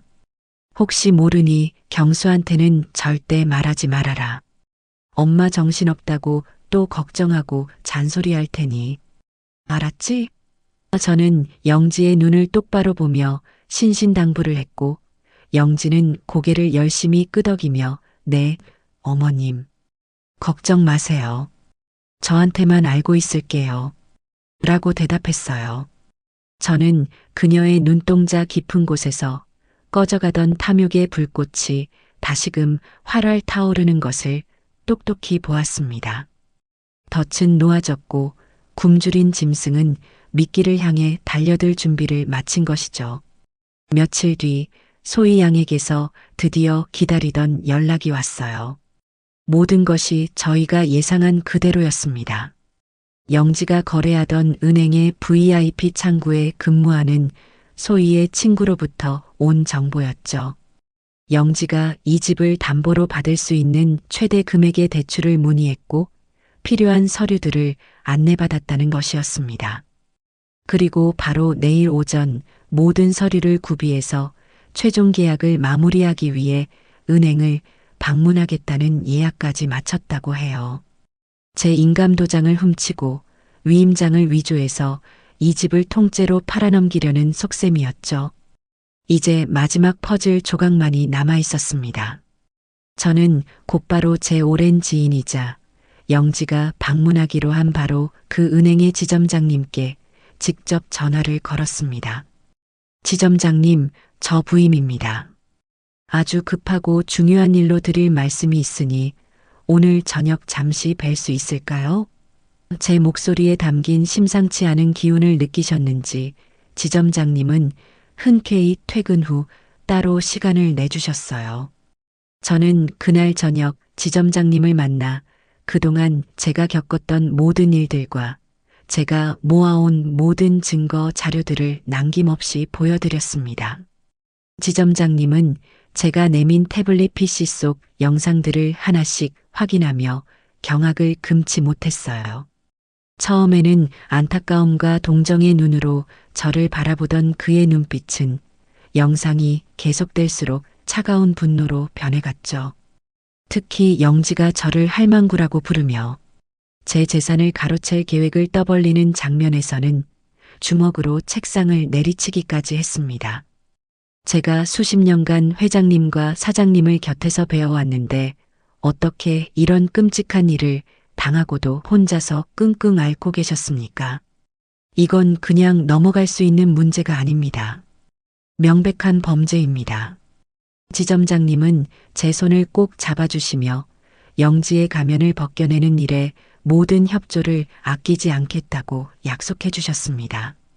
우리는 영지가 나타날 바로 그 VIP 상담실에 이 모든 비극의 마침표를 찍을 마지막 무대를 꼼꼼하게 준비하기 시작했어요. 지점장님은 그날의 모든 상황을 녹화할 수 있도록 상담실 내부의 보안 카메라를 추가로 점검하고 만일의 사태에 대비해 은행 보안팀에게도 미리 언지를 해두겠다고 했죠. 모든 준비가 끝난 그날 밤 저는 떨리는 손으로 마지막 퍼즐 조각인 아들에게 전화를 걸었습니다. 경수야, 내일 오전에 잠깐 시간 좀 내주렴. 아주 중요한 일이니 다른 약속은 모두 미루고 반드시 와야 한다. 은행에요? 대체 무슨 일인데요, 어머니? 아들은 여전히 힘없는 목소리로 물었죠. 저는 더 이상 구체적인 설명은 하지 않았어요. 엄마랑 은행에 좀 같이 가야겠다. 너가 네 눈으로 직접 확인하고 네 손으로 직접 매듭지어야 할 일이 있단다. 더는 묻지 말고 내일 아침 10시까지 중앙지점으로 나오너라. 제 목소리에 담긴 서늘한 결의를 느낀 것일까요? 아들은 더 이상 아무것도 묻지 않고 그러겠노라고 힘겹게 대답했습니다. 전화를 끊고 난 뒤 저는 창밖에 짙은 어둠을 바라보며 길고 긴 숨을 내쉬었어요. 심장은 금방이라도 터져 나올 것처럼 격렬하게 뛰었지만 제 마음은 놀랍도록 평온했습니다. 내일이면 이 모든 지긋지긋한 악연이 끝날 겁니다. 그리고 제 아들은 그 지독한 미혹에서 벗어나 비로소 진실의 빛을 마주하게 되겠죠. 그 순간을 위해 저는 지난 몇 달간 지옥 같은 시간을 홀로 견뎌왔던 겁니다. 다음 날 아침 약속된 시간이 되자 저는 아들 경수와 함께 은행에 도착했습니다.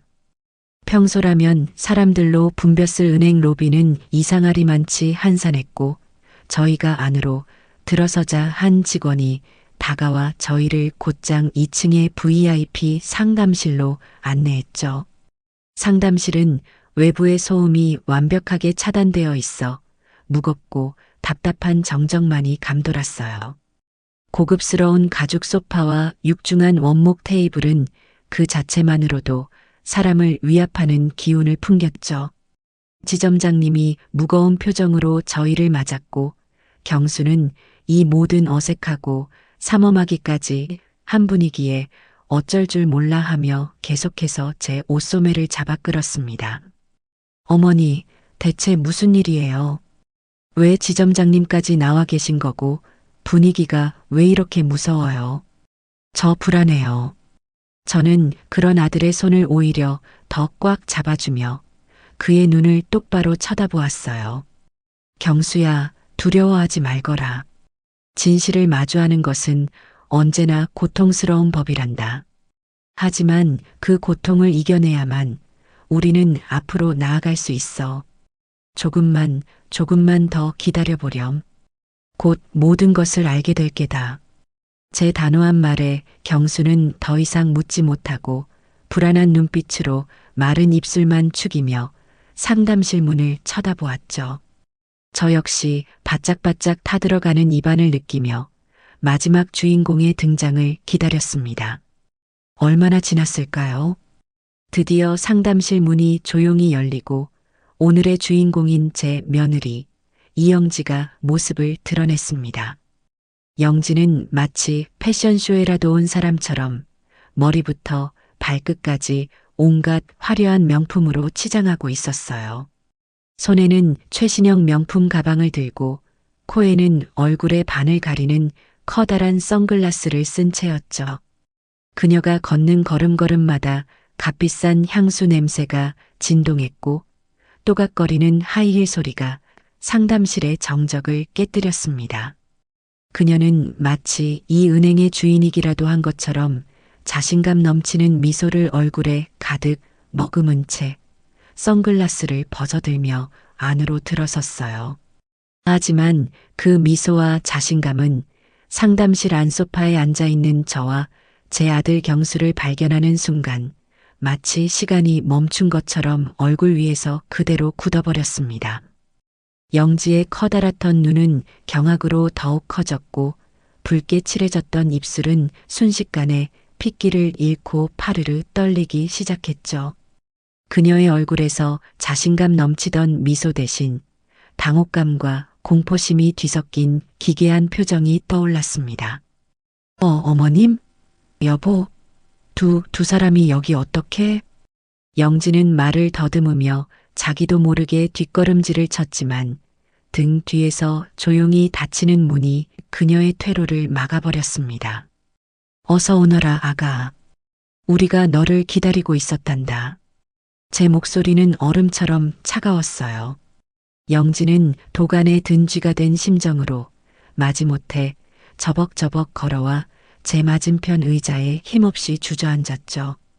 그녀의 불안하게 떨리는 두 눈은 저와 경수 그리고 지점장님을 번갈아 훑으며 앞으로 닥쳐올 지옥의 풍경을 필사적으로 가늠하고 있었습니다. 잠시 그 누구도 입을 열지 않는 숨막히는 침묵이 흘렀어요. 그 침묵을 깬 것은 지점장님이었습니다.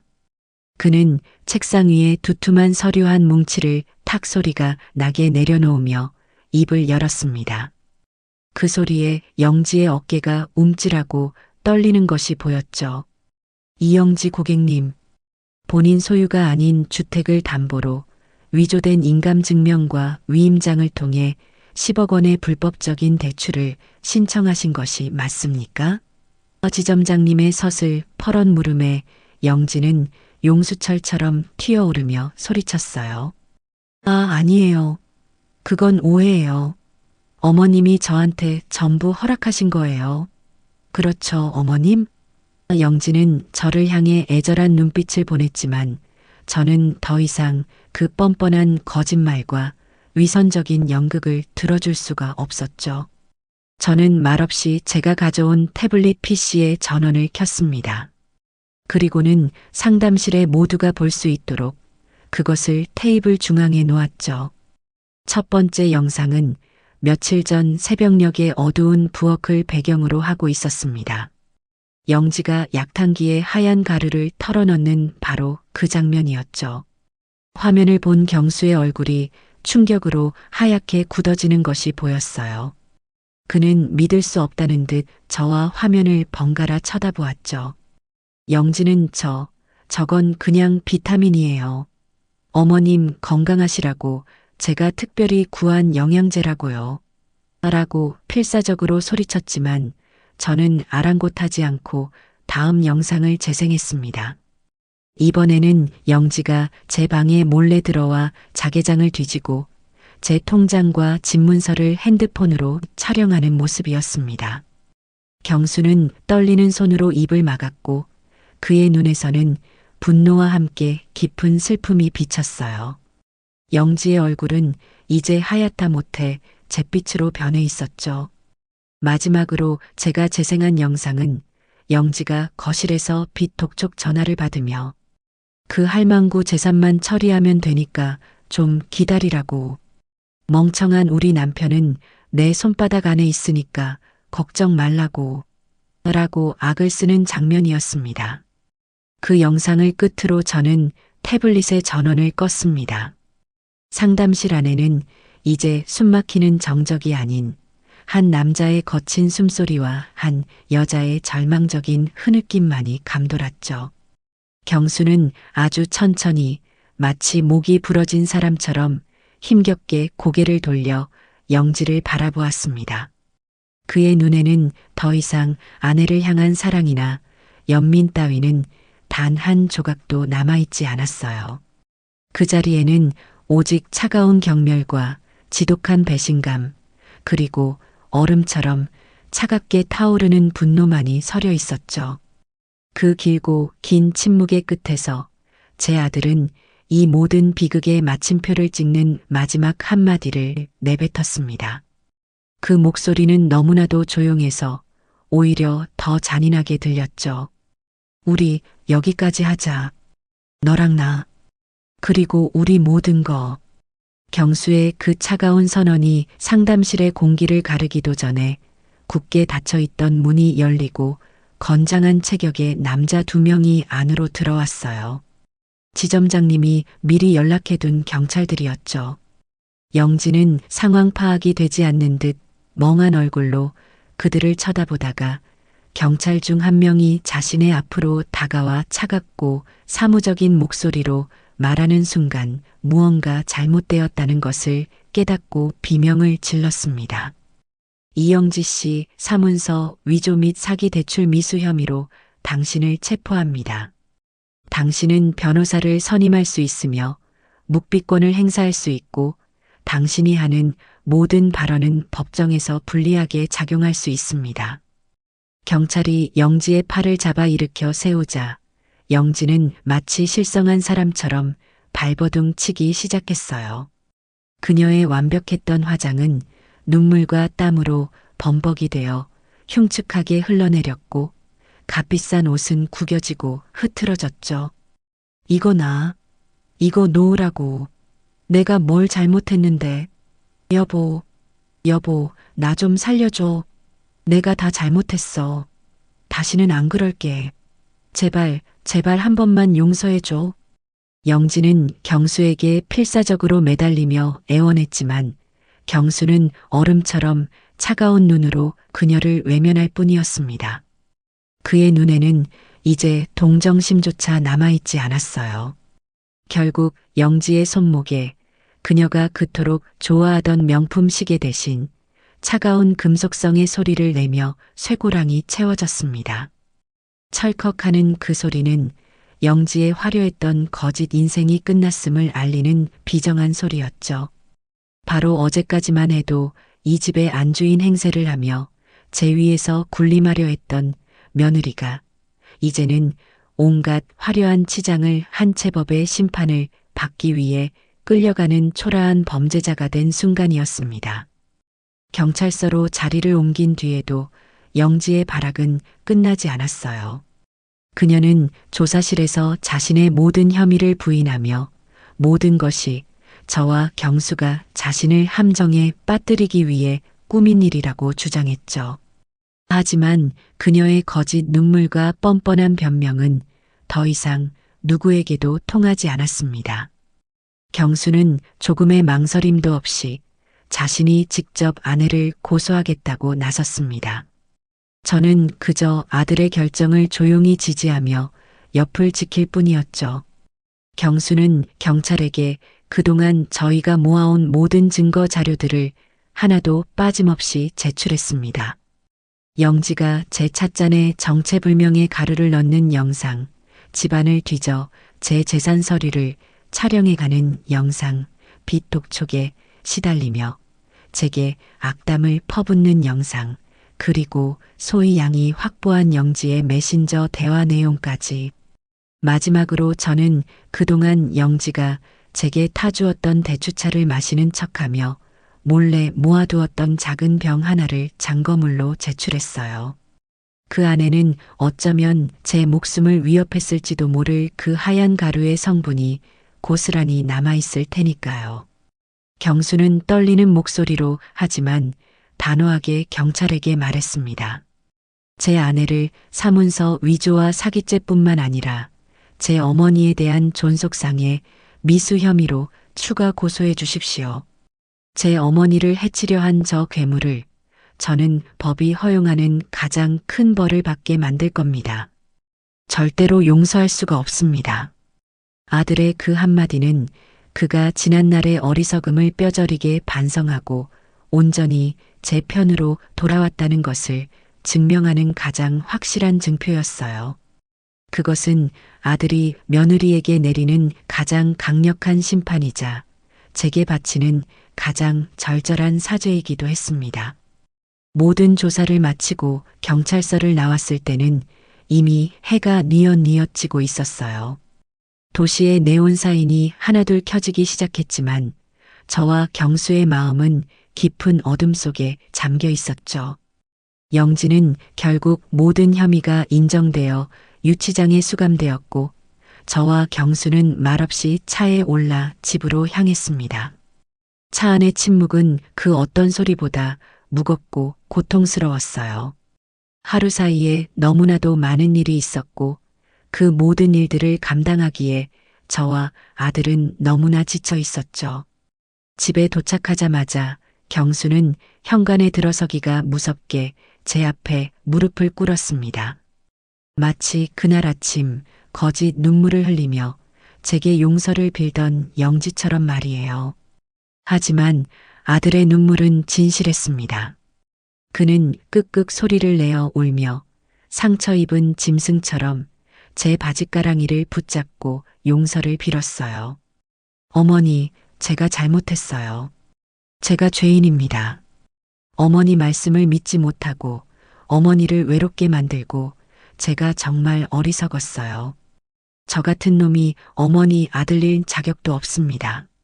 차라리 저를 때리세요, 어머니. 저를 원망하고 욕을 하세요. 아들의 어깨는 후회와 자책감의 무게에 눌려 가늘게 떨리고 있었어요. 저는 더 이상 그런 아들의 모습을 지켜볼 수가 없었죠. 저는 아들의 앞에 조용히 주저앉아 눈물과 콧물로 범벅이 된 아들의 얼굴을 제 거친 손으로 닦아주었습니다. 그리고는 아들을 힘껏 끌어안았어요. 아니다, 아들아. 괜찮다. 다 괜찮아. 제 목소리도 눈물에 젖어 심하게 떨려 나왔죠. 사람은 누구나 실수할 수 있는 거란다. 중요한 건 그 실수를 깨닫고 바로잡을 용기가 있느냐는 것이지. 너는 그걸 해냈어. 그러니 이제라도 알았으면 된 거야. 지금부터 우리 다시 시작하면 돼. 엄마랑 같이. 제 위로에 아들은 더 큰 소리로 울음을 터뜨렸고 저는 그런 아들을 아무 말 없이 그저 오랫동안 안아주었습니다. 길고 길었던 폭풍이 지나가고 저희 모자는 폐허가 된 집터 위에서 서로의 상처를 보듬으며 그렇게 새로운 시작을 조용히 준비하고 있었습니다. 진정한 승리는 악인을 벌하는 것에서 끝나는 것이 아니라 무너진 내 가족을 다시 일으켜 세우는 것에서부터 시작되는 것이니까요. 며느리가 구속된 이후 저희 모자에게는 또 다른 형태의 전쟁이 시작되었어요. 바로 법정 싸움이었죠. 저는 재판이라는 것이 텔레비전 드라마에서처럼 몇 번의 공방 끝에 통쾌하게 끝나는 것인 줄로만 알았습니다. 하지만 현실은 전혀 달랐어요. 그것은 지루하고 고통스러우며 사람의 피를 말리는 지난한 과정이었습니다. 첫 재판이 열리기까지 몇 달이라는 시간이 걸렸고 그동안 저희는 수차례 경찰서와 검찰청, 그리고 변호사 사무실을 오가며 같은 이야기를 반복해서 진술해야만 했죠. 그 과정에서 영지의 변호사는 저희를 아주 교묘하게 괴롭혔습니다. 저를 원래부터 기억력이 오락가락하고 피해망상 증세가 있던 시어머니로 경수를 아내를 의심하고 어머니 말만 맹신하는 마마보이로 몰아가려 했죠. 그들의 날카롭고 무례한 질문에 답할 때마다 이미 딱지가 앉았던 상처가 다시 터져 나와 피를 흘리는 것 같았어요. 동네에는 어느새 흉흉한 소문이 파다하게 퍼졌습니다. 이부임 씨네 며느리가 시어머니 재산 노리고 못된 짓을 했다더라. 아니야. 듣자 하니 그 시어머니가 워낙 극성이라 착한 며느리를 잡은 거라던데. 사람들의 수군거림과 호기심 어린 시선이 보이지 않는 감옥이 되어 저희 모자를 옥죄어 왔죠. 드디어 첫 재판이 열리던 날 법정 복도는 사건에 관심을 가진 사람들과 기자들로 북적였습니다. 저는 경수의 손을 꼭 잡고 수많은 사람들의 시선을 애써 외면하며 법정 안으로 들어섰어요. 피고인석에 앉아있는 영지의 모습을 보는 순간 저는 저도 모르게 숨을 멈췄습니다. 화려했던 명품 옷 대신 수임 번호가 적힌 옷을 입고 완벽했던 화장기 대신 깊은 절망과 원망만이 남은 그녀의 얼굴은 제가 알던 며느리의 모습이 아니었죠. 그녀는 초점 없는 눈으로 허공을 바라보다가 저와 눈이 마주치자 저주와도 같은 섬뜩한 눈빛으로 저를 쏘아보았습니다. 그 눈빛 앞에서 저는 잠시 두려움을 느꼈지만 이내 마음을 다잡았어요. 저는 피해자였고 숨거나 두려워할 이유가 조금도 없었으니까요. 재판은 영지의 변호사가 만들어낸 거짓과 저와 검사가 제시하는 진실 사이의 치열한 공방으로 이어졌습니다. 영지의 변호사는 제가 제출한 영상들이 모두 악의적으로 편집된 것이며 증인으로 나선 소의 양 또한 저와 짜고 영지를 모함하는 것이라고 주장했어요. 하지만 그들의 주장은 저희가 그동안 차곡차곡 모아온 증거들 앞에서 힘을 잃어갔습니다. 특히 국과수 감식 결과 제가 제출한 대추차 샘플에서 소량의 신경안정제 성분이 검출되었다는 사실이 밝혀지자 법정 안의 공기는 저희 쪽으로 완전히 기울기 시작했죠. 드디어 제가 증인석에 서는 날이 왔습니다. 저는 떨리는 다리를 애써 진정시키며 판사와 검사 그리고 피고인석의 영지를 차례로 둘러보았어요. 그리고는 아주 차분하고 또렷한 목소리로 지난 몇 달간 제가 겪었던 모든 일들을 남김없이 증언하기 시작했습니다. 처음 제 몸에 나타났던 이상 증세들, 부엌에서 하얀 가루를 목격했던 그날 밤의 공포, 그리고 저를 정신 나간 늙은이로 몰아가던 며느리의 기만과 그런 며느리에게 속아 저를 외면했던 아들을 바라보아야만 했던 어미로서의 참담한 심정까지 저는 감정에 호소하기보다 있었던 사실만을 건조하게 그리고 논리적으로 진술했어요. 증언을 하는 동안 영지의 변호사는 끊임없이 제 말어리를 자르고 제 기억력을 문제 삼으며 저를 궁지로 몰아넣으려 했죠. 증인은 현재 연세가 어떻게 되시죠? 평소에 드시는 지병약은 없으십니까? 최근에 건망증이 심해졌다는 사실을 인정하십니까? 하지만 저는 전혀 흔들리지 않았습니다. 네, 저는 나이가 많습니다. 혈압약도 먹고 가끔 깜빡깜빡하기도 합니다. 하지만 제가 늙고 병들었다는 사실이 제 며느리가 제게 저지른 끔찍한 죄를 정당화시켜줄 수는 없습니다. 제 단호한 대답에 법정 안에서는 나지막한 탄성이 터져나왔죠. 마지막으로 검사가 제게 물었습니다. 피해자는 피고인 이영지에게 어떤 처벌이 내려지기를 원하십니까?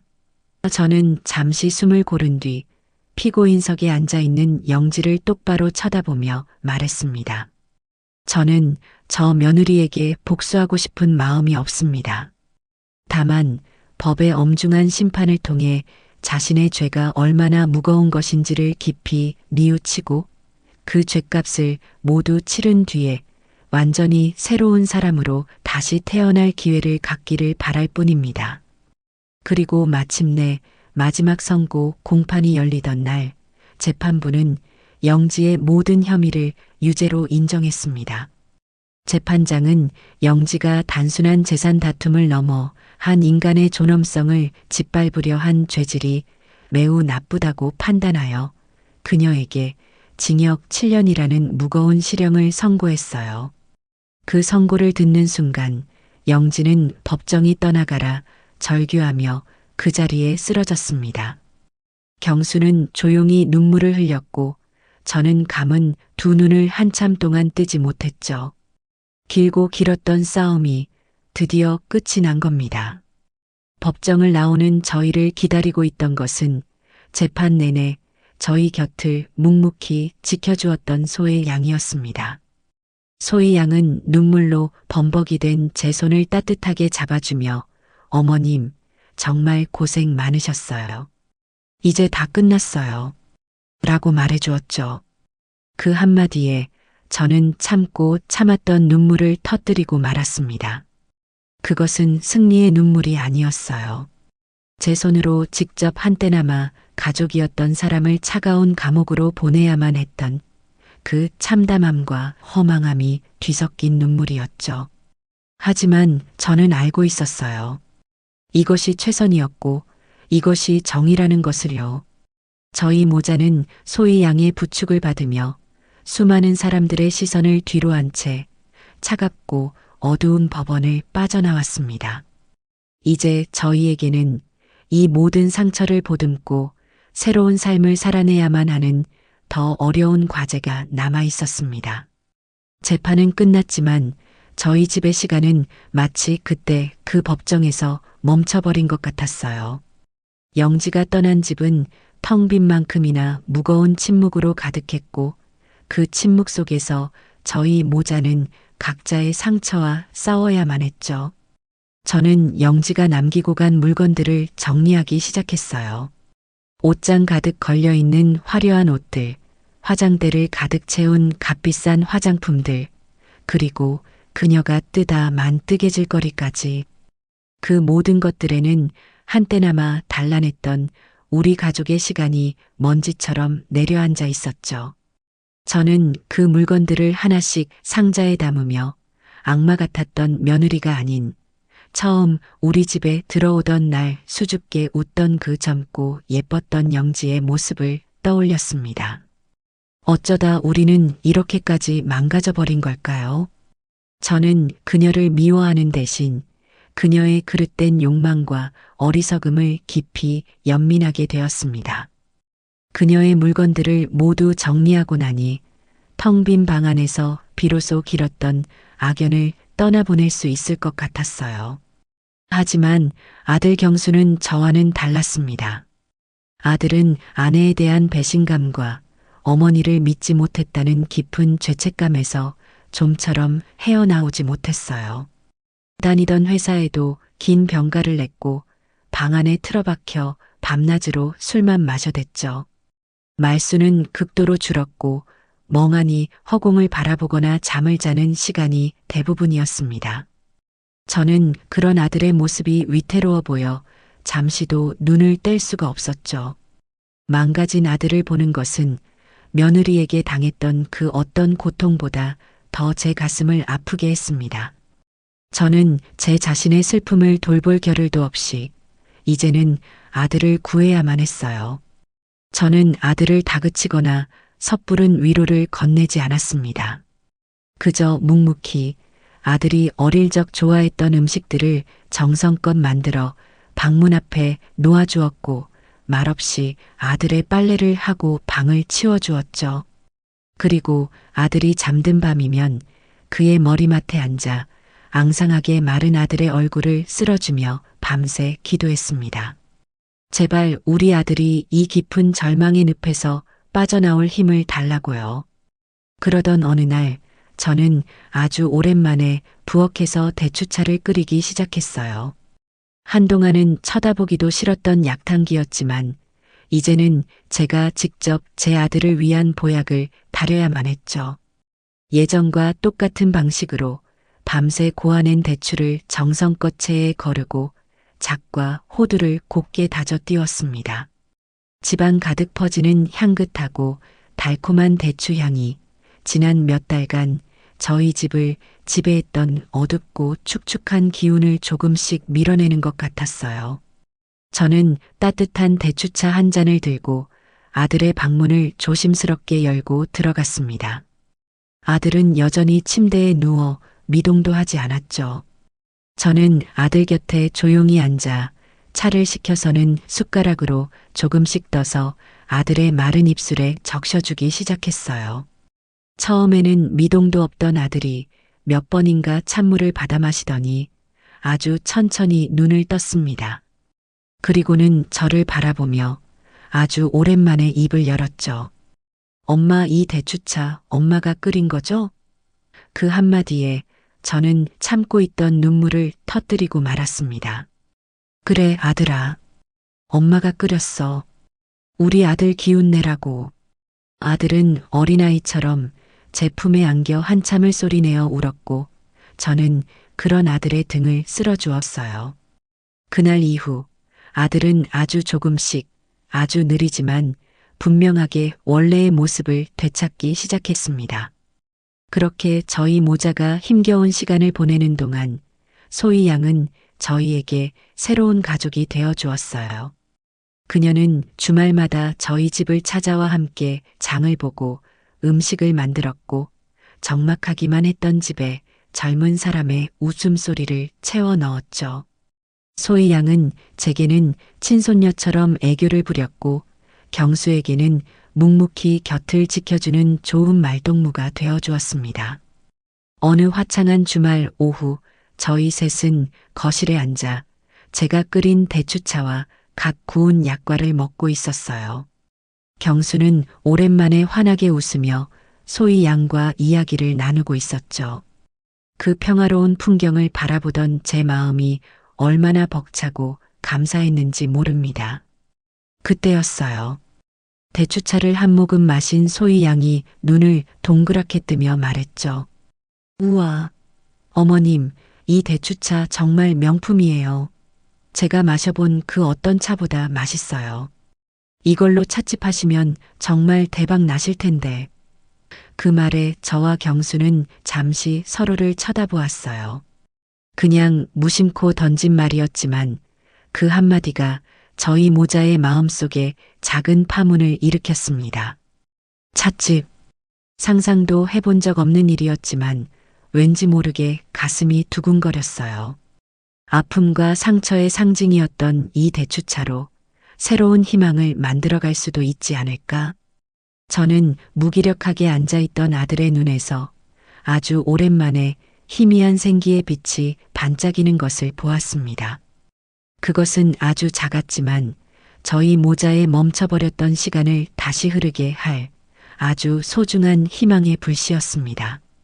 소의 양이 무심코 던진 그 한마디는 저희 모자의 삶을 완전히 새로운 방향으로 이끌어 주었습니다. 그날 이후 찻집이라는 단어는 저희 집의 새로운 희망이 되었죠. 경수는 언제 그랬냐는 듯 무기력함에서 완전히 벗어나 마치 새로운 장난감을 선물 받은 아이처럼 찻집 창업에 대한 정보를 모으기 시작했어요. 인터넷을 검색하고 상권 분석에 대한 책을 읽고 유명하다는 찻집들을 직접 찾아다니며 시장 조사를 했죠. 그런 아들의 모습을 보는 것만으로도 저는 세상을 다 얻은 기분이었습니다. 저 역시 신이 나서 평생을 갈고 닦아온 저만의 비법들을 하나씩 노트에 정리하기 시작했어요. 대추차는 물론이고 향긋한 생강계피차, 시원한 오미자차, 그리고 쫀득한 약과와 바삭한 매작과까지 제 손맛이 담긴 전통차와 다가들로 메뉴판을 채워나가는 일은 잃어버렸던 제 삶의 활력을 되찾아주는 소중한 과정이었습니다. 저희 모자는 그렇게 함께 머리를 맞대고 때로는 티격태격 다투기도 하고 때로는 서로를 응원하며 저희만의 꿈을 구체적으로 그려나가기 시작했어요. 그 과정에서 저희의 관계는 예전보다 훨씬 더 단단하고 깊어졌죠. 아들은 더 이상 마마보이가 아닌 든든한 사업 동반자가 되었고, 저는 아들에게 의지하는 늙은 어머니가 아닌 아들의 꿈을 지지하는 든든한 지원군이 되었습니다.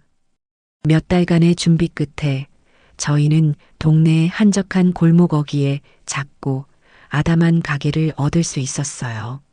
그리고 저희의 모든 희망과 정성을 담아 그곳을 저희만의 공간으로 꾸미기 시작했죠. 가게의 이름은 고민할 것도 없이 부임의 부엌이라고 지었습니다. 따뜻한 원목으로 된 테이블과 의자를 들이고 창가에는 제가 직접 가꾼 작은 화분들을 놓았죠. 가게 한쪽 벽면에는 제가 평생을 사용해온 낡은 약탕기와 녹그릇들을 장식해 저희 가게의 역사와 진심을 보여주고자 했습니다. 인테리어 공사가 끝나고 가게 안에 저희가 직접 고른 찻잔과 그릇들이 하나씩 채워질 때마다 저희 모자는 마치 어린아이처럼 기뻐하며 서로를 부둥켜 안았어요.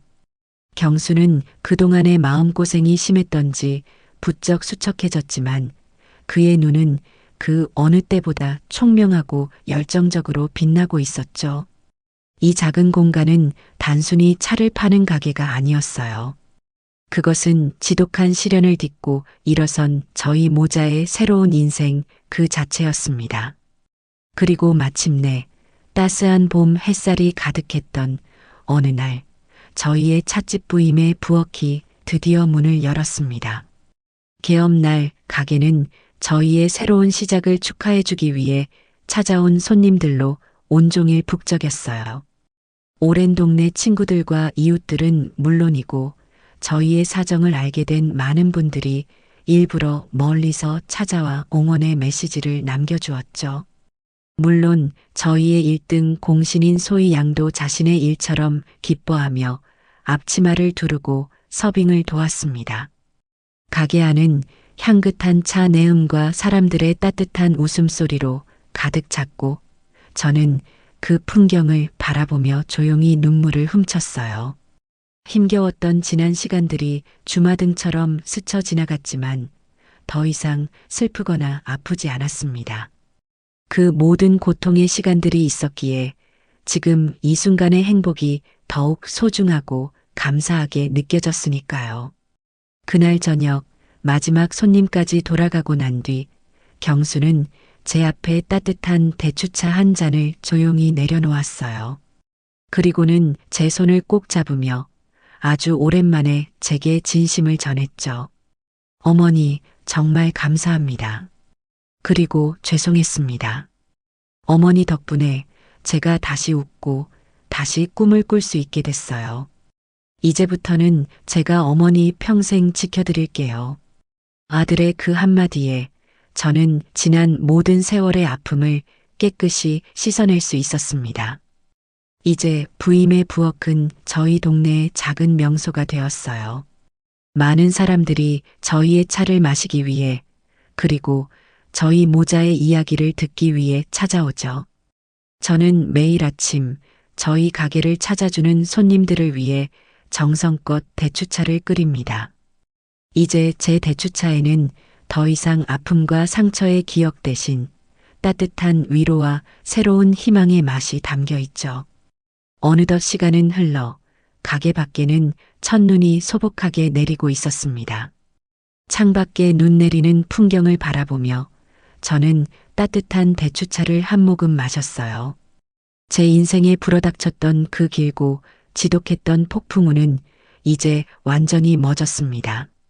저는 그 폭풍우 속에서 복수를 외치는 대신 진실과 용기를 택했고 제 아들을 지켜냈으며 마침내 저희 스스로의 힘으로 새로운 행복을 일궈냈습니다.